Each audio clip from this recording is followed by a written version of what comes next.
Hello friend, welcome back to my channel Soumi's blog and কুকে। তোমাদের সবাইকে জানাই অনেক অনেক স্বাগত। আশা করছি তোমরা সবাই খুব খুব ভালো আছো, আমরাও ভালো আছি। তো দেখো এখন বাজে বিকেল 3টে আর আজকের ব্লগটা এখন থেকে স্টার্ট করছি। তো চলো, ব্লগটি তোমরা কেউ স্কিপ করো না। আই হোপ ব্লগটি তোমাদের খুব খুব ভালো লাগবে। তো চলো তোমরা দেখতে থাকো। তো দেখো এখন কিন্তু আমি, সোনা, তোমাদের দাদাভাই তিনজনেই রেডি হয়ে নিয়েছি আর যাচ্ছি কোথায় সেটা তো এক্ষুনি বলবো। তো তার আগে এই যে দেখো মা আর বাবাকে সোনা আদর করে দিচ্ছিল কোথাও যাওয়ার আগে। আর হচ্ছে এই যে দেখো আমরা কিন্তু বাড়ি থেকে বেরিয়েও পড়েছি। এই যে তো দেখো এখন আমরা মরিঘাটা ব্রিজে চলে এসেছি আর এখানে কয়েকটা হচ্ছে ভিডিও করলাম, একটু দাঁড়িয়েছিলাম। তো বেশ ভালো লাগছিলো ওয়েদারটা। তো এখান থেকে যাব আমরা হচ্ছে পিউদের বাড়িতে। তো পিউ হচ্ছে আমার মাসি শাশুড়ির ছোটো মেয়ে।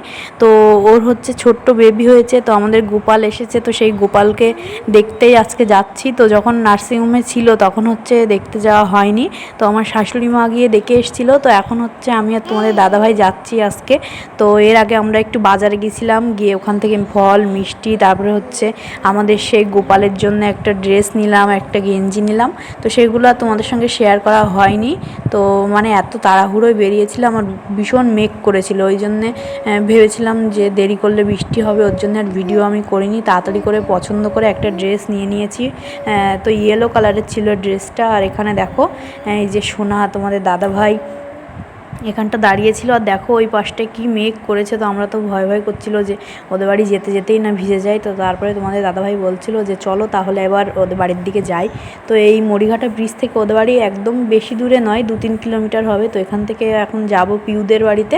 তো চলো আস্তে আস্তে করে আমরা যেতে থাকি। আর দেখো এখানের ওয়েদারটা এতটা সুন্দর ছিল, তো ভীষণ ভালো লাগছিলো ওয়েদারটা। আর এই মরিঘাটা ব্রিজ দিয়ে কিন্তু অনেক গাড়ি ঘোড়া যায়। আর এর তলায় আছে হচ্ছে তোমার তো ইছামতি নদী, এই ব্রিজের তলায়। তো দেখো আমরা তোমাদের সঙ্গে কথা বলতে বলতে কিন্তু এই যে মানে যেতে শুরু করেছি আর কি, পিউদের বাড়িতে যাব। তো এখানে দেখো রাস্তায় কিন্তু ভীষণ মানে গাড়ি ঘোড়ার চাপ ছিল, যেহেতু সন্ধে হয়ে আসছে, বিকালের দিকে সবাই একটু ঘুরতে আসে। তো এই ব্রিজটা কিন্তু অনেকটা বড়, অনেকটা এরিয়া নিয়ে এই ব্রিজটা। তো এই যে দেখো ওই যে ব্রিজ, আর আমরা এই যে নিচের রাস্তা দিয়ে এখন যাচ্ছি পিউদের বাড়িতে। তো চলো। তো এই যে দেখো চলে এসেছি পিউদের বাড়িতে। আর এই যে আমাদের গোপাল এখন ঘুমাচ্ছে। তো মানে ওর এতটা ঘুম, আমরা গিয়ে এতবার ঝাঁকিয়েছি, মানে ঘুম থেকে তো তুলতেই পারিনি। আর এই যে দেখো তোমাদের একটু মুখটা দেখাই, এই যে। তো তারপরে আমরা চলে এসেছি উপরে। তো উপরে ওদের নতুন ঘর করা হচ্ছে, তো সেটা একটু দেখতে এলাম। তো পিউ বলছিল যাও বৌদি দেখে আসো। তো এই যে উপরে চলে এলাম। আর ওই যে দেখো রাস্তা, ওদের রাস্তার দুপাশ দিয়ে বেশ সুন্দর করে ছোট ছোট ফুল গাছ লাগানো, খুব সুন্দর লাগছিল দেখতে। আর এই দিকটায় এই যে দেখো এটাই হচ্ছে পিউদের বাড়ি। আর এই পাশটাই হচ্ছে তুলসী মন্দির আছে। তো চলো নিচে গিয়ে দেখা হচ্ছে।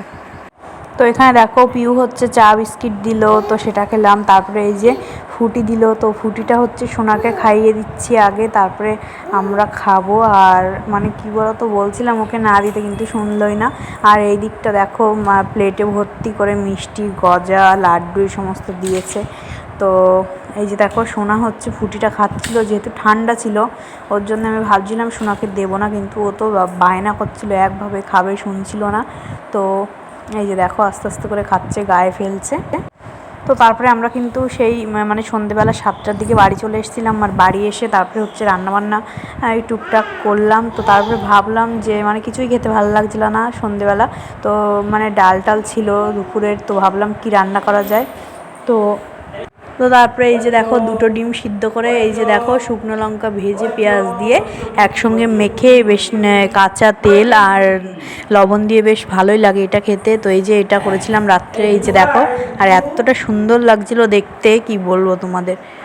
তো চলো আজকের ব্লগটা বেশি বড় করছি না, ব্লগটা আমি এখানেই শেষ করছি। তো ভিডিওটি যদি তোমাদের ভালো লেগে থাকে অবশ্যই চ্যানেলটি লাইক, কমেন্ট, শেয়ার এবং সাবস্ক্রাইব করে এভাবেই আমাদের পাশে থেকো। সবাই ভালো থেকো, সুস্থ থেকো, নিজেদের খেয়াল রেখো। পরবর্তী একটা ব্লগ নিয়ে খুব তাড়াতাড়ি হাজির হবো তোমাদের সামনে। ততক্ষণে সবাই টাটা।